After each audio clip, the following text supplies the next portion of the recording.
नमस्कार दोस्तों, स्वागत है आपका अपने YouTube चैनल। दोस्तों उम्मीद आप स्वस्थ होंगे, मस्त होंगे, अपने पढ़ाई में व्यस्त होंगे। दोस्तों जैसा कि आप लोग को पता है कि हम लोग BSSC ग्रेजुएट लेवल 3 के लिए प्रैक्टिस सेट शुरू किए हुए थे। इसी सीरीज को आगे बढ़ाते हुए हम लोग आज किरण पब्लिकेशन के द्वारा पब्लिश्ड बुक, जिसमें टोटल 20 टेस्ट दिया गया। कितना टोटल 20 टेस्ट दिया गया। तो इसी में से आज हम लोग 12 नंबर का टेस्ट देखेंगे। इससे पहले इसका 11 टेस्ट करा दिया गया। अगर अभी तक आप उसे नहीं देखें तो उसके प्लेलिस्ट का लिंक आपको डिस्क्रिप्शन में दे दिया गया है, उसे जाकर जरूर देख लें। ये वीडियो सभी एग्जामों के लिए इंपॉर्टेंट है, क्योंकि इसमें जीके जीएस और करंट अफेयर्स को ही शामिल किया जा रहा है। तो ये सभी एग्जामों के लिए काफ़ी ज़्यादा इंपॉर्टेंट होने वाला है। तो इसीलिए इस वीडियो को शुरू से अंत तक जरूर देखें और इस वीडियो को ज़्यादा से ज़्यादा लाइक करें, शेयर करें, ताकि ये मैक्सिमम लोगों तक पहुंच सके। दोस्तों इससे पहले आपको 50 क्या है टोटल 60 टेस्ट, कितना टोटल 60 टेस्ट करा दिया गया। अगर अभी तक आप उसे नहीं देखें तो उसके प्लेलिस्ट का लिंक आपको डिस्क्रिप्शन में दे दिया गया है, उसे भी जाकर जरूर देख लें। तो चलिए हम लोग इस वीडियो को शुरू करते हैं। दोस्तों शुरू करने से पहले अगर अभी तक आप हमारे चैनल को सब्सक्राइब नहीं किए तो सब्सक्राइब कर लें, घंटी दबा लें, ताकि आने वाले वीडियो का नोटिफिकेशन आपको आसानी से मिल सके। और घंटे दबाते समय आप ऑल नोटिफिकेशन जरूर सेलेक्ट कर लें। और आप हमारे टेलीग्राम ग्रुप से जरूर जुड़ें, क्योंकि वहाँ पर महत्वपूर्ण जानकारियाँ और PDF अवेलेबल कराई जाती है। तो चलिए हम लोग ज़्यादा टाइम नहीं गवाते हुए इस वीडियो को शुरू करते हैं। तो आइए दोस्तों, सेट नंबर 12 का पहला क्वेश्चन कहता है कि कौन सी एजेंसी क्या है, कौन सी एजेंसी म्यूचुअल फंड के लिए एक विनियामक क्या है, विनियामक की भांति कार्य करती है। तो ये करती है आपको सेबी। कौन? सेबी। 2 नंबर से आंसर हो जाएगा सेबी। चलिए आगे है। आगे कहता निम्नलिखित में क्या, निम्नलिखित में से कौन सा घाटे के वित्तीय व्यवस्था का एक लक्षण है। कहता निम्नलिखित में से कौन से घाटे का वित्तीय व्यवस्था का एक लक्षण है। तो ये लक्षण आपको है सरकार भारतीय रिजर्व बैंक से धन उधार लेती है। 3 नंबर से आंसर हो जाएगा। चलिए आगे है। आगे कहता है निम्नलिखित में क्या, निम्नलिखित में से कौन सा निकाय केंद्रीय और राज्य के बीच राजस्व के बंटवारे का सूत्री निर्धारण करने के लिए उत्तरदायी है। कहता वो निम्नलिखित में से वो कौन सा निकाय है जिसे केंद्र और राज्य के बीच राजस्व के बंटवारे के लिए सूत्र निर्धारित करने के लिए उत्तरदायी माना जाता है। तो वह आपको वित्त आयोग, किसको? वित्त आयोग को। 2 नंबर से आंसर हो जाएगा वित्त आयोग। और वित्त आयोग जो ये धन की बंटवारा जो करता है, ये आपको अनुच्छेद आर्टिकल 280 के अंतर्गत करता है, ध्यान रखिएगा। चलिए आगे है। आगे कहता है इनमें से किस खाड़ी से होकर अंतर्राष्ट्रीय तिथि रेखा गुजरती है। कहता निम्नलिखित में से इसमें से किस खाड़ी से होकर अंतर्राष्ट्रीय तिथि रेखा गुजरती है। तो ये गुजरता है बेरिंग की खाड़ी से। किससे? बेरिंग की खाड़ी से। 3 नंबर से आंसर हो जाएगा बेरिंग की खाड़ी से। चलिए आगे कहता है भारत सरकार अमृत क्या है, भारत सरकार की अमृत योजना डैश से संबंधित है। भारत सरकार की अमृत योजना जो है ये किससे संबंधित है। तो ये आपको शहरी विकास से संबंधित है। किससे? शहरी विकास से संबंधित है। 3 नंबर से आंसर हो जाएगा शहरी विकास से संबंधित है। चलिए आगे कहता है चीनी के क्या है, चीन के राजनीतिक ठिकाने हमसन तोता गहन जल बंदरगाह में 70% हिस्सा खरीदा है। यह बंदरगाह किस देश में स्थित है। तो ये बंदरगाह किस देश में स्थित है। तो ये आपको ये हमबन होगा, क्या होगा, हमबन तोता बंदरगाह, हमबन तोता गहन बंदरगाह जल बंदरगाह जो है आपको इसमें 70% हिस्सा चीन ने खरीद लिया है। ये किस देश में स्थित है? श्रीलंका में स्थित है। 2 नंबर इसका आंसर हो जाएगा श्रीलंका। आगे कहता कौन सा बृहद हड़प्पाई स्थल हरियाणा में स्थित है। कहता वह कौन से कहता निम्न में से वो कौन सा बृहद हड़प्पाई स्थल है जो हरियाणा में स्थित है। तो ये हरियाणा में जो स्थित है वो है आपको राखीगढ़। क्या है? राखीगढ़ी। 2 नंबर से आंसर हो जाएगा राखीगढ़ी। चलिए आगे कहता है दिल्ली के हौज खास क्षेत्र में चार मीनार क्या है, चार मीनार डैश द्वारा बनाई गई है। ये चोर नहीं 4 होगा, क्या होगा? 4 होगा। सॉरी ये चोर या चोरो मीनार यही होगा। मीनार डैश द्वारा बनाई गई। कहता है दिल्ली के हौज खास क्षेत्र में चोर या चोरो मीनार डैश द्वारा बनाई गई है। तो यह बनाई गई आपको अलाउद्दीन खिलजी के द्वारा। किसके द्वारा? अलाउद्दीन खिलजी के द्वारा। 1 नंबर से आंसर हो जाएगा यहाँ 1 नंबर अलाउद्दीन खिलजी से आंसर हो जाएगा। 4 मीनार और चोर मीनार दोनों अलग अलग, ये ध्यान में रखिएगा। चलिए आगे है। आगे कहता निम्नलिखित में क्या, निम्न में से किस राज्य में अलोह क्या ओह लोह धातु जस्ता तांबा के बड़े भंडार पाए जाते हैं। ये राजस्थान में, कहाँ? राजस्थान में पाए जाते हैं। 2 नंबर से आंसर हो जाएगा राजस्थान। आगे कहता है भारत का कौन सा क्षेत्र अपनी वर्षा का अधिकांश भाग उत्तर पूर्वी मानसून से प्राप्त करता है। भारत का वह कौन सा क्षेत्र है जो अपनी अधिकांश वर्षा का भाग उत्तर पूर्वी मानसून से प्राप्त करता है। तो ये है आपको कोरोमंडल और क्या है, कोरोमंडल और रायलसीमा। 4 नंबर इसका आंसर हो जाएगा। चलिए आगे बढ़ते हैं। आगे कहता है जनगणना 2011 के अनुसार बिहार के किस जिले में साक्षरता दर सबसे अधिक है। कहता है बिहार जनगणना 2011 के अनुसार बिहार के किस जिले में साक्षरता दर सबसे अधिक है। इसका सही आंसर हो जाएगा आपको रोहतास में। कहाँ, रोहतास में। 1 नंबर से आंसर हो जाएगा रोहतास। रोहतास में जो जनसंख्या क्या है, साक्षरता दर आपको 73.37 है। क्या, 73.37% यहाँ की साक्षरता दर है। इसके बाद बक्सर की है जो कि 70.14% है। और उसके बाद मुंगेर की है जो 70.46% है। ध्यान रखिएगा। चलिए आगे है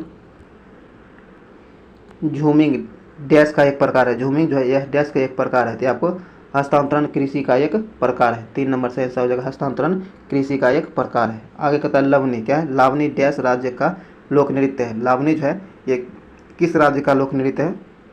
तो ये महाराष्ट्र का लोक नृत्य है। 1 नंबर से आंसर हो जाएगा महाराष्ट्र का। चलिए आगे कहता है निम्नलिखित में से कौन सा भारतीय सेना का आदर्श वाक्य है। कहता है निम्नलिखित में से कौन भारतीय सेना का आदर्श वाक्य है। तो यह आपको स्वयं से पहले सेवा। क्या है, स्वयं से पहले सेवा। 4 नंबर से आंसर हो जाएगा। इसका अंग्रेजी अनुवाद सर्विस बिफोर सेल्फ होता है। क्या है, सर्विस बिफोर सेल्फ होता है। 4 नंबर यहाँ से आंसर हो जाएगा स्वयं से पहले सेवा जरूरी है। चलिए आगे है।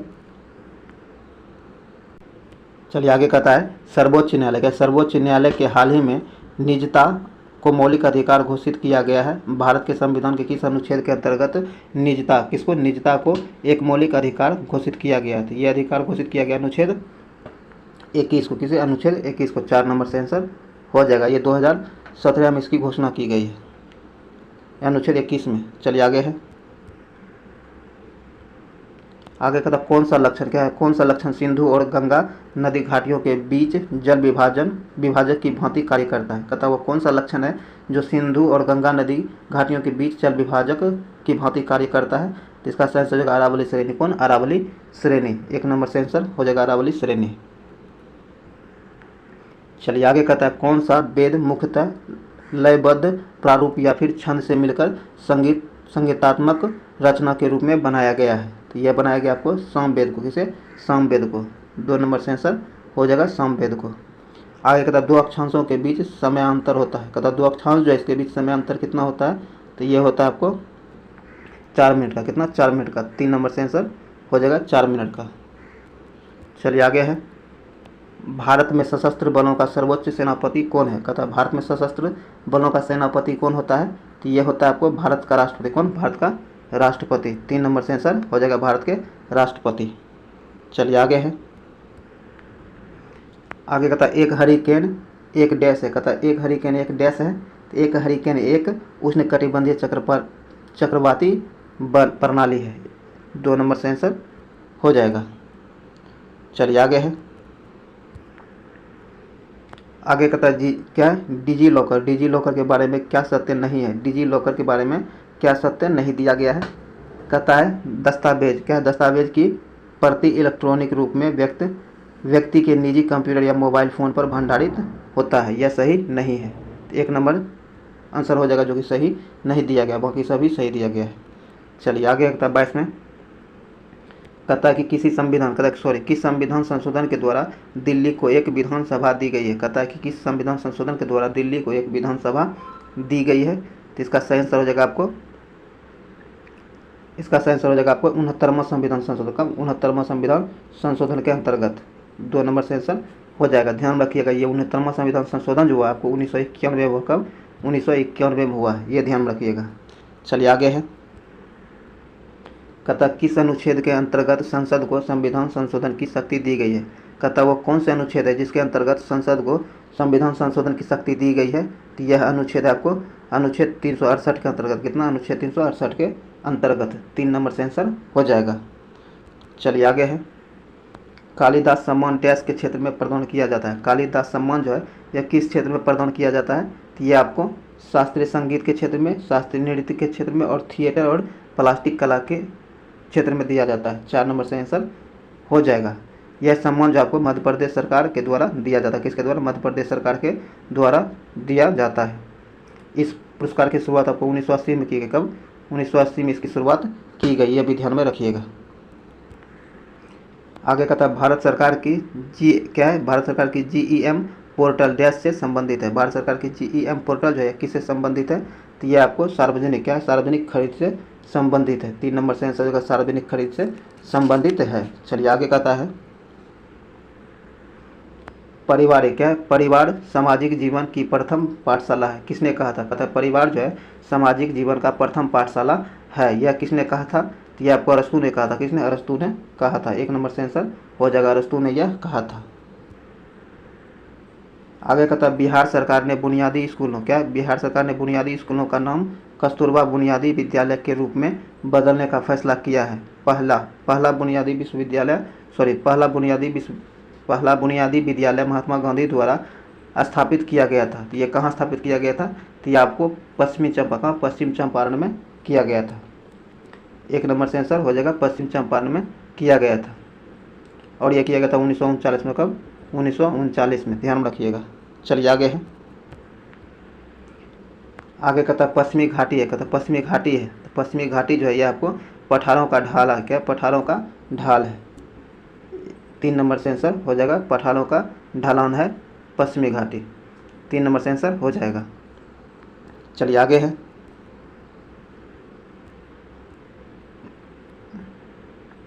आगे कहता महात्मा गांधी ने निम्नलिखित में से किसे अपना राजनीतिक गुरु माना था? कहता महात्मा गांधी जो है इन्होंने किसे अपना राजनीतिक गुरु माना था? तो यह माना था आपको गोपाल कृष्ण गोखले को। किसे? गोपाल कृष्ण गोखले को। 2 नंबर से आंसर हो जाएगा गोपाल कृष्ण गोखले को। चलिए आगे कहता है दक्षिण भारत का मैनचेस्टर है। दक्षिण भारत का मैनचेस्टर कौन है? तो ये कोयम्बटूर है। कौन? कोयम्बटूर जो आपको दक्षिण भारत का मैनचेस्टर है, ध्यान रखिएगा। 1 नंबर से आंसर हो जाएगा, दक्षिण भारत का मैनचेस्टर कोयम्बटूर है। और उत्तर भारत का मैनचेस्टर आपको कानपुर को किसे? कानपुर को कहा जाता है, ये भी ध्यान रखिएगा। उत्तर भारत का मैनचेस्टर कानपुर होता है। चलिए आगे है भारतीय संविधान के अंतर्गत निम्नलिखित में से कौन एक मौलिक कर्तव्य नहीं है? कहता निम्नलिखित में से भारतीय संविधान के अंतर्गत निम्नलिखित में से कौन एक मौलिक कर्तव्य नहीं है? जो एक मौलिक कर्तव्य नहीं है वो है लोक चुनाव में वोट डालना। क्या है? लोक चुनावों में वोट डालना, ये मौलिक कर्तव्य नहीं है। 1 नंबर से आंसर हो जाएगा, बाकी सभी मौलिक कर्तव्य है। चलिए आगे है। कहता है भारत और श्रीलंका क्या है? भारत और श्रीलंका को अलग करने वाली जलराशि कौन सी है? कहता है भारत और श्रीलंका को अलग करने वाली कौन सी जलराशि है? तो ये है आपको पाक जल संधि। क्या है? पाक जल संधि। 3 नंबर से आंसर हो जाएगा पाक जल संधि। चलिए आगे है। संविधान सभा के पहले अध्यक्ष कौन थे? संविधान सभा जो थे इसके पहले अध्यक्ष कौन थे? तो इसके पहले अध्यक्ष थे आपको डॉक्टर सच्चिदानंद सिन्हा। कौन? डॉक्टर सच्चिदानंद सिन्हा। 2 नंबर से आंसर हो जाएगा। यह एक अस्थायी अध्यक्ष थे, ध्यान रखिएगा। चलिए आगे है। कहता किसने बंगाल में अस्थायी उपनिवेश की शुरुआत की है? कहता किसने बंगाल में अस्थायी उपनिवेश की शुरुआत की है? तो एक लॉर्ड कर्नवालिस ने। किसने? लॉर्ड कर्नवालिस ने। 4 नंबर से आंसर हो जाएगा। इन्होंने 1793 में इसकी शुरुआत की थी। 1793 में। 4 नंबर से आंसर हो जाएगा लॉर्ड कर्नवालिस के द्वारा। चलिए आगे है।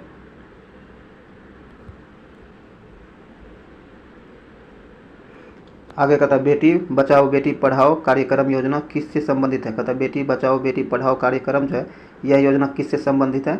यह योजना भारत में गिरते हुए शिशु लिंगानुपात का समाधान एवं बालिकाओं को सशक्त बनाने से संबंधित है। 1 नंबर से आंसर हो जाएगा।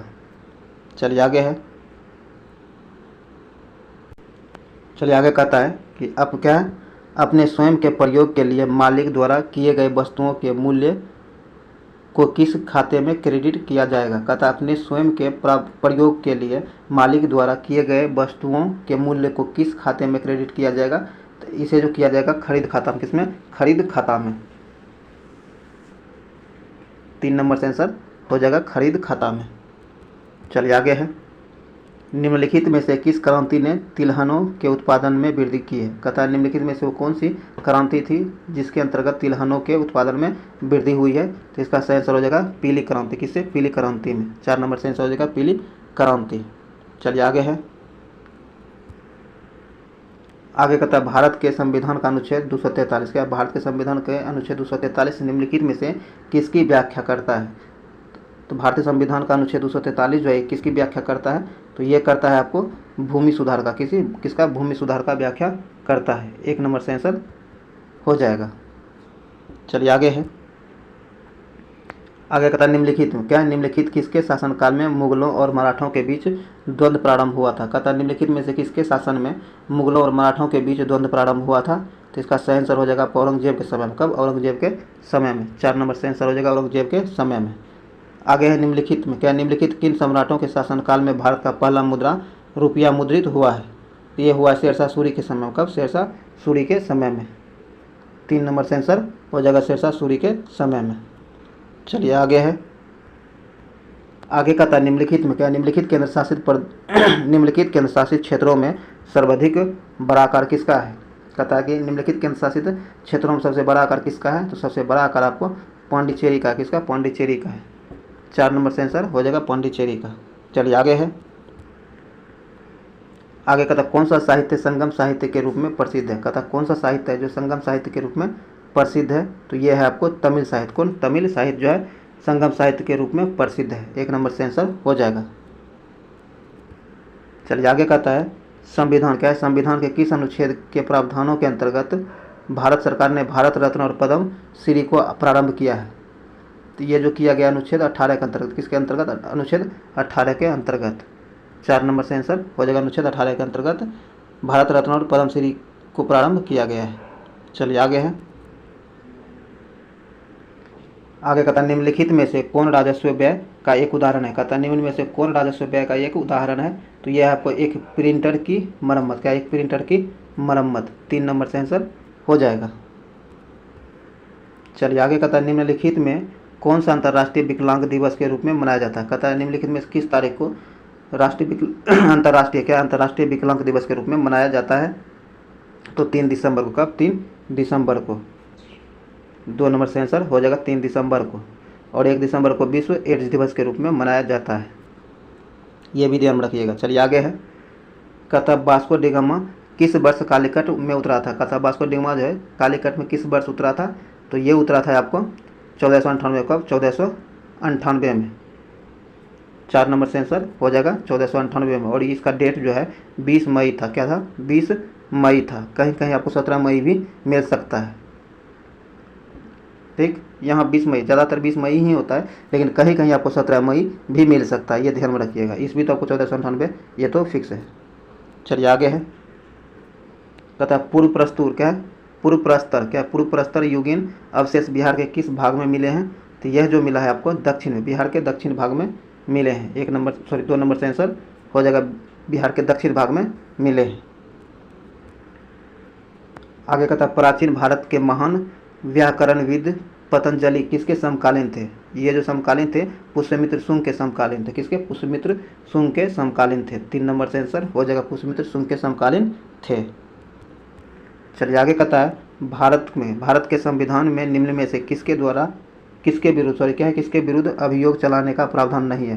कहता है भारतीय संविधान जो है इसमें किसके विरुद्ध अभियोग चलाने का प्रावधान नहीं है? तो इसका सेंस हो जाएगा राज्य के राज्यपाल के विरुद्ध जो है अभियोग नहीं चलाया जा सकता है। 2 नंबर इसका सही आंसर हो जाएगा। चलिए आगे है। आगे कहता निम्नलिखित में क्या है? निम्नलिखित में से स्वतंत्र समाचार पत्रिका के संस्थापक कौन थे? तो इसके संस्थापक आपको मोतीलाल नेहरू थे। कौन? मोतीलाल नेहरू थे। 4 नंबर से आंसर हो जाएगा मोतीलाल नेहरू। चलिए आगे है। इसकी स्थापना जो है 1919 में की गई। कब? 1919 में की गई थी। ये भी ध्यान में रखिएगा। चलिए आगे है। आगे कहता पोखरण नाभिकीय परीक्षण 1974 का आधिकारिक कोड क्या था? कहता पोखरण में नाभिकीय परीक्षण जो किया गया था, जो कि 1974 में किया गया था, इसका आधिकारिक कोड क्या था? तो इसका आधिकारिक कोड जो था ये था आपको स्माइलिंग बुद्धा। क्या? स्माइलिंग बुद्धा। 1 नंबर से आंसर हो जाएगा। अगर ये आपको डेट बताया जाता 18 मई, कब? 18 मई 1974 को किया गया था। कब? 18 मई 1974 को किया गया था। और उसका कोड क्या था? स्माइलिंग बुद्धा। चलिए आगे है। आगे का था सरकार क्या है? भारत सरकार ने झामा के निर्यात पर पूर्ण प्रतिबंध लगा दिया है, क्योंकि उसमें से ऐसी धातु या ऐसा तत्व निकाले जाते हैं जिसका उपयोग ट्रांजिस्टरों में किया जाता है। वह निम्नलिखित में से कौन सा तत्व है? तो वह जो तत्व है वह आपको जर्मेनियम, क्या है? जर्मेनियम। 2 नंबर से आंसर हो जाएगा जर्मेनियम। चलिए आगे कहता है समान प्रकार की छोटी बूंदें, क्या? समान प्रकार की छोटी बूंदें भी वोल्टेज तक आवेशित की गई है। यदि n बूंदें मिलाकर एक बड़ी बूंद बनाती है तो इस बूंद का विभव क्या होगा? तो इस बूंद का विभव जो होगा n पर पावर 2/3 भी हो जाएगा। 1 नंबर से आंसर हो जाएगा। चलिए आगे कहता है कि एक रेडियो स्टेशन से 30 मीटर बैंड, क्या है? एक रेडियो स्टेशन से 30 मीटर बैंड का प्रसारण प्राप्त होता है। तो इस स्टेशन द्वारा प्रेषित वाहक तरंगों की आवृत्ति क्या होगी? तो इसके द्वारा प्रेषित वाहक तरंगों की आवृत्ति जो होगी ये हो जाएगी आपको 10 मेगाहर्ट्ज, क्या है? 10 मेगाहर्ट्ज। 3 नंबर से आंसर हो जाएगा। आगे कहता है फ्यूज का सिद्धांत है। फ्यूज का सिद्धांत क्या होता है? तो विद्युत का उष्मीय प्रभाव, क्या है? विद्युत का उष्मीय प्रभाव। 3 नंबर से आंसर हो जाएगा। उस विद्युत का उष्मीय प्रभाव जो होता है विद्युत फ्यूज का सिद्धांत है। 3 नंबर से आंसर हो जाएगा। आगे कहता है जब जैव पद्धति जिसमें प्राश्रव्य ध्वनि का उपयोग किया जाता है। कहता है जब जैव पद्धति जिसमें प्राश्रव्य ध्वनि का उपयोग किया जाता है तो यह किया जाता है सोनोग्राफी, क्या है? सोनोग्राफी। 1 नंबर से आंसर हो जाएगा सोनोग्राफी। आगे कहता है हाइड्रोजन से भरा हुआ पॉलीथीन का गुब्बारा पृथ्वी से स्थल से छोड़ा जाता है। तो वायुमंडल में ऊंचाई पर जाने से, तो वायुमंडल के ऊपर ऊंचाई पर जाने से गुब्बारे के अमाप में वृद्धि होगी, क्या? गुब्बारे के अमाप में वृद्धि होगी। 3 नंबर से आंसर हो जाएगा। चलिए आगे है। आगे कहता आंख के रेटिना पर परंपरागत कैमरा के निम्न में से किस भाग से तुलना की जा सकती है? कहता आंख के रेटिना की परंपरागत कैमरा के निम्न में से किस भाग से तुलना की जा सकती है? तो इसकी तुलना जो की जा सकती है ये की जा सकती है आपको फिल्म से। किससे? फिल्म से। 1 नंबर से आंसर हो जाएगा फिल्म से। आगे कहता रेडियो तरंगे, क्या? रेडियो तरंगों के विक्षेपण के लिए वायुमंडल के निम्न स्तरों में से कौन सा स्तर उत्तरदायी है? तो इसके लिए जो उत्तरदायी है वो आपको आयन मंडल, क्या? आयन मंडल इसके लिए उत्तरदायी है। 4 नंबर से आंसर हो जाएगा आयन मंडल। आगे कहता यदि VA, VW और VH क्रमशः वायु, जल तथा इस्पात में ध्वनि की गति हो तो इसका आपस में क्या संबंध होगा? तो इसका आपस में संबंध आपको A नंबर से आंसर हो जाएगा। चलिए आगे है। आगे कहता है सूर्य के प्रकाश के अदृश्य भाग से प्रकाश संश्लेषण किया जा सकता है। कहता है सूर्य के प्रकाश के अदृश्य भाग से प्रकाश संश्लेषण किया जा सकता है कुछ बैक्टीरिया द्वारा। किसके द्वारा? कुछ बैक्टीरिया के द्वारा। 3 नंबर से आंसर हो जाएगा। चलिए आगे कहता है कथन ए दिया गया, क्या है? कथन ये दिया गया लोहे का एक गोला पारद पर तैरता, क्या? पारद पर तैरता है किंतु पानी में डूब जाता है। तो आर इसका कारण बता रहा है कि कोई, क्या है? लोहे का अपेक्षिक घनत्व पारद के आपेक्षिक घनत्व से अधिक होता है। इसका सही आंसर क्या होगा? इसका सही आंसर जो होगा, इसका सही आंसर होगा ये सही है परंतु आर गलत है। 3 नंबर से आंसर हो जाएगा। चलिए आगे कहता कृत्रिम उपग्रह पृथ्वी से सुस्पष्टता से ट्रैक किया जा सकता है। कहता कृत्रिम उपग्रह जो है पृथ्वी से सुस्पष्टता के साथ ट्रैक किया जा सकता है। तो ये किया जा सकता है डॉपलर प्रभाव के द्वारा। किसके द्वारा? डॉपलर प्रभाव के द्वारा। 1 नंबर से आंसर हो जाएगा। आगे कहता कि एक मनुष्य में स्थिर नाव से 5 मीटर प्रति सेकेंड की चाल से कूदा और नाव 0.5 मीटर प्रति सेकेंड की चाल से खिसकी। तो बताएं नाव का द्रव्यमान मनुष्य के द्रव्यमान का कितना गुना है? तो नाव का द्रव्यमान जो है मनुष्य के द्रव्यमान से 10 गुना होगा। क्या होगा? 10 गुना होगा। 4 नंबर से आंसर हो जाएगा 10 गुना। चलिए आगे है।